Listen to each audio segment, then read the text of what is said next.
argamte waaqayyo maal akka ishee gargaaree ishee dhumarraa dhageenya duraan dursa maqaan kee eenyu akka jedhamu akkasumas immoo eessaa akka dhufte waaqayyo waaldaa burqaa jireenyaa addunyaa keessatti maal akka siif hojjete dubbachuun qaba isa jette sana gaggabaabsitee isa si gargaaree fi saba waaqayyo kana duratti dhugaa baata. Eshi waaqayyo sina eebbisu maqaan koo Tigistiin jedhama kan dhufeessi masqalanyaadha. haa ta'u waaqayyo waan guddaa nuuf godhe nus warra gammachuu taanee sagalee waaqayyo haa ta'u ani baay'ee fuula waaqayyooti fayyaa kootiin kanan seexanii baay'ee na lolu baay'een jireenyi koo jeeqamaadha.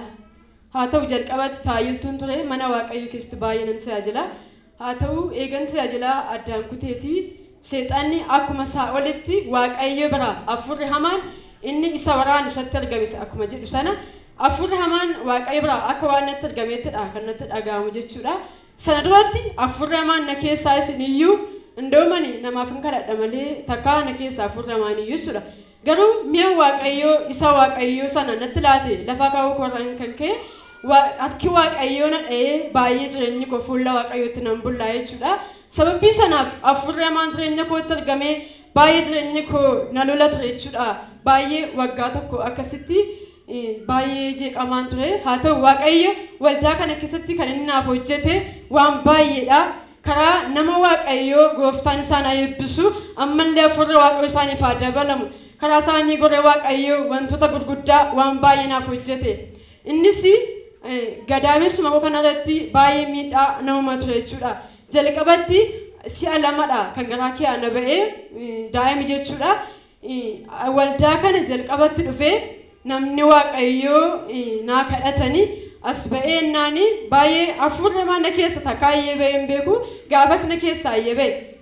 duratti garuu jechuudha mana yaala dhaqee naannoo 5,000 oliin baase jechuudha. waan magatiin qabnetti gadaamessi kee maalidha naan jedhanii garuu haa ta'u malee waa tokkos maaliyyuu furmaata hin arganne as dhufee garuu namni waaqayyo naa kadhatanii eddasiitti fayyaanan ta'e jechuudha.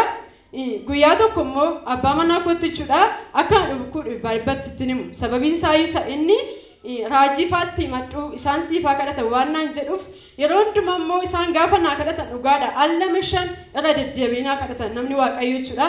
afurri hamaan deddeebi'ee waan na keessaa iyyuu fi baqa abbaa manaa kootti himu sababiin isaa inni immoo na lolee isaatti madhu inni immoo siifaa kadhatu waan naan jedhuuf isaatti himu jechuudha.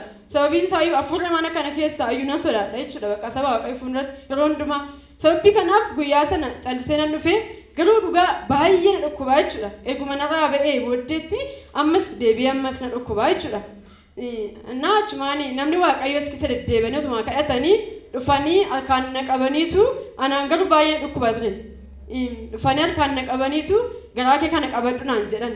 kazzaan gaafan qabadhu oggus jechuudha baay'ee dhukkuba lakkaa afurri waaqayyo isaanitti dubbatee naan isaan dhufanii naa kadhatanii achumaan oggusis afurri hamaan sun hin hafne iyyee na keessaa ba'e jechuudha. achumaan oggusis fayyinni guutuuf naan laatame jechuudha.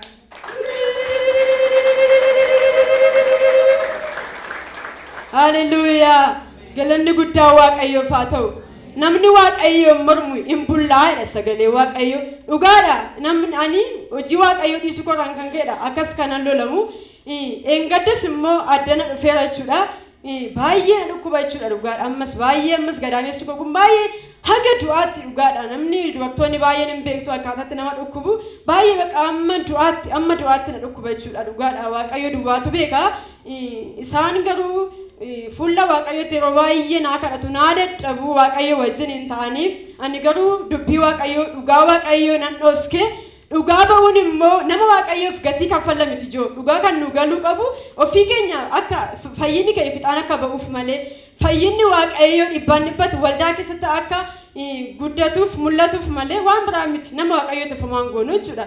ani immoo isa kanaan dhoske naa kadhatanii achumaan qaxiima gusuma wanti naraan amman taa'uu dhaabachuu dadhabutti iddoo hojiitti illee dhugaadha. sa'aatii 8 booddeetti hojjenne ciisaan olichu iddoo hojiitti gaafasi naas as dhufeennaan baqa gusuma naa kadhatanii agammatti fayyaa nagaa koon jira galanni waaqayyoof haa ta'u gooftaan naa galateeffadha. galanni waaqayyoof haa ta'u. waaqayyo isa du'a keessaa nama waamu isa arfii du'aa namarraa cabsu isa dhukkubsatee fi nama dhukkubsatee beekutu beeka waan ta'eef ana waaqayyo wanta baay'ee naaf hojjete qarshiin koo gatii hin qabaanne dadhabbii foonii koo maa gatii hin qabanne waaqayyo garuu fayyaatti na eege galanni guddaa waaqayyoof haa ta'u ammas deebi'aa waaqayyoon naa galateeffadha.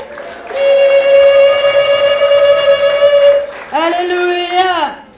Na saba nama waaqayyo akkasumatti dadhabanii nama waaqayyo afaan waaqayyo ta'anii mana isaanii dhiisanii jireenya isaanii dhiisanii fuula waaqayyo soomanii kadhatanii dafqa isaanii cimsanii kadhatanii kana waaqayyo itti qabadha raajii addaamu fa waaqayyo sinaa eebbisu naa jedhani waaqayyo sinaa eebbisu ayyaana isaa siniif haa baay'isu amma dhumaatti jabeessa sinaa dhaabu gufuu taayida keessanii waaqayyo haa buqqisu. Tole duraan dursaa maqaa kee akkasumas eessaa akka dhuftee waaqayyo gooftaan waldaa burqaa jireenyaa addunyaa keessatti karaa hojjettoota isaa maal akkasiif godhee isa si gargaare waaqayyoo fi saba waaqayyoo duratti gaggabaabsitee dhugaa baata. Maqaan koo Dinqee Yoonaasin jedhama kan hin jiraadhu asuma gaarimentii naannoo Abbaa Gadaadha. Waaqayyo wanti inni naaf godhe asumatti naqala mucaana jalaa dhukkube ture. Mucaan koos baay'ee duratti dhukkube halkan tokko qidaameedha samba duraa galgala mucaa baay'ee na jalaa dhukkube naan halkan saatii 8 kaasee baay'ee qorama ture mucaan koo bakka akkamiin godhadhe akkuma kanatti ta'een bule gaafa sana sanbatumti as nan dhufe gaafan dhufeedhu isaan namoota dhukkubsatan gaafa isaan waamanii bakka an achi taa'een ture nan bahe achi asii isaan mucaan harkaa fuudhanii namni biraan mucaanaaf kadhatanii mucaa kootiif fayyinni ta'e gaafuma sana galgala sanbata sana galgala gaafa galleedhu mucaan koo keessaa akka kaakaa gaafa kaakeessu addatti keessaa ba'e bakka maanneedhe anis nan ilaalee bakka mucaan nagaa margate hin bibirrata ture halkan sana bakka baay'ee dhukkubsataa innaan isaan kadhataniif gaafa kadhatanii fayyinni karaa keetiin mucaa keetiif hin ta'a gaafa sannan jedhan mucaan koo hin fayye bakka immoo dhugaan baatuman jedhu dhugaa bahuu hin dandeenye utuma ammas taa'ee jedhu baay'ee ammas itti deddeebi'ee dhukkubsate tuun dhugaan bahin isa kana dura naqaa 4 isa booddee dhukkubsate kana kan hin geesse mana kiimii bakka shirooppii nan fuudha hin fayyuu bakka baay'ee humnaa ol dhukkubsata mana kiimii gaafa geessu ofumaan birrii baasaa dhukkuba isaa irratti argu malee wanta dhukkuba isaa fi qoricha isaa waliin argu innaa sanbata darbe asima gubaa'ee keessatti isaanitu isaan kadhataaranii mucaa koo na jalaa dhukkubaatii naa kadhadhaatti hin jedhe achumarraan ammas naaf kadhatanii bakka mucaa keetiif fayyinni ta'a siifan kadhadhaa isan immoo hin fayyaadhan achumarraan hafuura kee naqa 3 baasiidhanii afaan koo irratti bishaan narratti cobsanii gaafa isaan afaan kootti bishaan naqan bishaan sana gadi fudhadhe sibeeffadhee bakka akkan mucaan koo fayyus nanamani amantiidhaanii bakka nangalee mucaan koo akkuma kana akka kanaan duraatti ammas dhibee kaakkaasa keessaa yeroo ba'u akkuma kanatti dhibee addaatiin keessaa ba'ee fayyaa argatee ergasii mana kiimii yoon geesses qorichumasuma kanaan duraa shirooppii jiruun itti qabee mana kiimii geessuu hin dandeenye jechuudhaan hin geessu bakka kanaan booda wanta fedhe yoo ta'e waaqayyo sitti gateera situ kenne situ waan barbaade godha fayyinni immoo sirka jira jedhee sanbata sana isaan naa kadhatan nan galee mucaan koo ammammaatti nagaadha waa tokkoyyuu rakkoon hin jiru kanaaf waaqayyoon naa galateeffadhaan jedha. Innaa bakka waaqayyo asitti hojii fayyinaa waan qabuuf harki fayyisuu karaa isaanii baay'ee nama baay'ee akka fayyisu nan amanee dhugaa baay'oon bahuu baadhe isa duraatti amma walitti qabee dhugaa baheera waaqayyo fayyina harka fayyisuu isaa isaan keessaa waan hin argeef baay'ee waaqayyoon nan galateeffadha naa galateeffadhaan jedha. Galanni Yesuusiif haa ta'u. Eeyyee isa dadhabaa dhala isaa dhukkubsatee fidatee dhufeefis isa ofii isaatiif dhibamee dhufeefis harki gargaarsaaf fayyisuu waaqayyoo dhuguma lafa kana jira namni jedhu iyyee Kiristoosiif galata haa laatu. Haaleluu. Naa bakka asumatti isaan baay'ee dhugaa dubbachuudhaaf waaqayyoo dhugummaadhaan kan hojjetu harki fayyisuu keessa darbee akka dhukkubsataa fayyisu hundaa'uun du'aayyuuttiin kaasuu danda'a maaltu beekama hojiin waaqayyoo guddaadha lafa kanatti baay'ee waaqayyoo hojii gurguddaa akka hojjetu argeera nana manaa ammas gara fuulduraatti warri akkuma goommoo waa baay'eedhaan galataan bahuu barbaadan dhugaa baatanii waaqayyoon akka galateeffattan isaanitti immoo harka qabdanii akka isaaniin galateeffatan waaqayyo barsaanii tajaajila addaa kan sakaleessa gaddaa caalaa ayyaana addaatiin humna addaatiin akka waaqayyo isaan dibu akka isaan gargaaru dhalootaaf akka isaan kana caalaatti ammas isaaniin kaasu waaqayyoon eebbisaa fi jechuudha jechuu barbaade. Waaqayyo sinaa eebbisu ayyaana isaa siniif habaaysu. Tolee duraan dursaa maqaa kee akkasumas eessaa akka dhufte waaqayyo waaldaa burqaa jireenyaa addunyaa keessatti maal akkasiif godhee isa si gargaaree fi saba waaqayyoo kana duratti gaggabaabsitee dhugaa baata. Ani maqaan koo Lattuu Kumarraan jedhama. Kanan jiraadhu asuma gaariitti kana waan waaqayyo naaf godhe waan guddaadha. Kan dubbisa isaa dubbachuu xiqqoo dubbadhee ta'a yeroo dhumaadha waan ta'eef ani yeroo jalqabaa dhufee waldaa kana dhufee gaafan jedhu garaachi baay'ee na dhukkuba ture. Achi raajiin fa'aa namni garaachi akka dhugaatii duddeessifachiisee si dhukkubu kaayinaan jenna. Kaayi jennaan namni afurkee isa miti abbaan ishee taa jirta kaayi dhufee si fuudha jenna. Ani sodaadheenna anaannaan kaayinaan jette ishee bukkee taa'u gaafan ka'u. Inni dhukkubu kunoo dhufeera naan jedhanii nuu kadhatanii hunda keenya afurra maanarraa yeebee achumaan garaachi inni na dhukkubu nan fayyee dhugaa bahuu nan naqaa jedhee nan sodaadha nama duratti bee dhugaan bahu jedhee nan bisee achumaan booda ammas deebi'ee na dhukkubee garaana ciniinaa garaana kaasaa waan tokko nyaadhu guyyaa tokko muluu bakka akka kanatti dhukkubaa bilee kamsa galgalaa kottu sagantaa si geessana andan deemu naquun jedheen nan kaayi malee naan jettee giddiin dhufee gaafa achi taa'u iji koo ibsaa kana ilaaluu hin danda'u gaafa jedhu faarfannaa faarfachuu nan dhabee kee garaa keessana nyaata bakka hin deema keena labee dhaqee taa'ee erga faarfannaan faarfatamee raate gaafani dhufu raajii kee karachaa jira.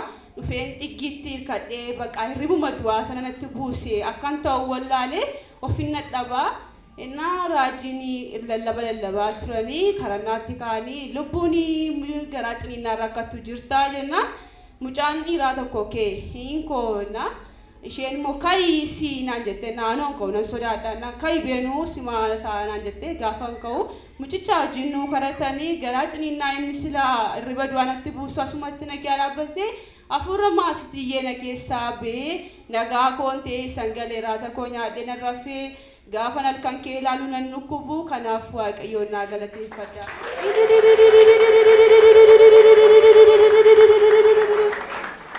Innaa kanaaf sodaadhee manii bahu jedheedha ammoo waaqayyo na gargaaree dhugaa beera achi raajii fa'aa harkaatti naa qabaati waaqayyo si naa eebbisu naa jedha.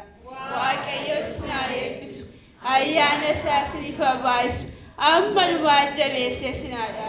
Tolee maqaan keenya akka jedhamu akkasumas eessaa akka dhufte waaqayyo waaldaa burqaa jireenyaa addunyaa kana keessatti karaa hojjettoota isaa maal akkasiif godhee isa si gargaaree gooftaa fi saba waaqayyo irratti dhugaa baata. Tolee maqaan koo Asnaaquu Darajjeen jedhama. Asuma abbaa gadaadha kanan jiraadhu.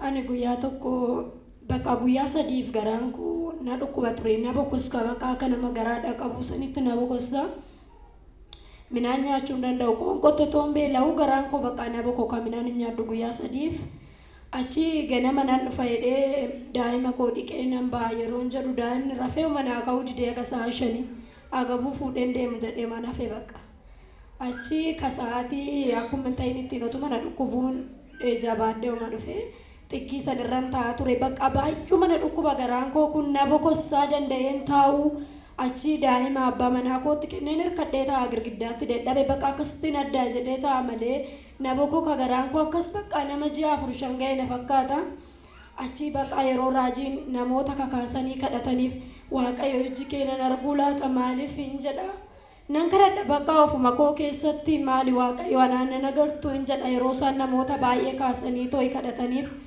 achi otuman akkas jedhu oduman cinqamu raajiin obbolaan dhiiraa kun daa'ima akkasitti haadha manaa keessan irraa qabuun kun baay'uma bareeda jedhanii ati mooyyuu koottu naan jedhanii achi bakka otuman dhibbadhu na argeechi waaqayyo achi achas na baasanii na kadhatanii hafuurri hamaan narraa iyyee bahee galee irraa tokko nan nyaadhee wanni tokko dhukkubni jedhan narran jiru ergasii bakka naanna bokosku sun latuma sanarra dhaabatee irraa tokko nagaa mana nyaadhee gasii kun amma nagaa kooti kanaaf waaqayyoon naa galateeffadhaa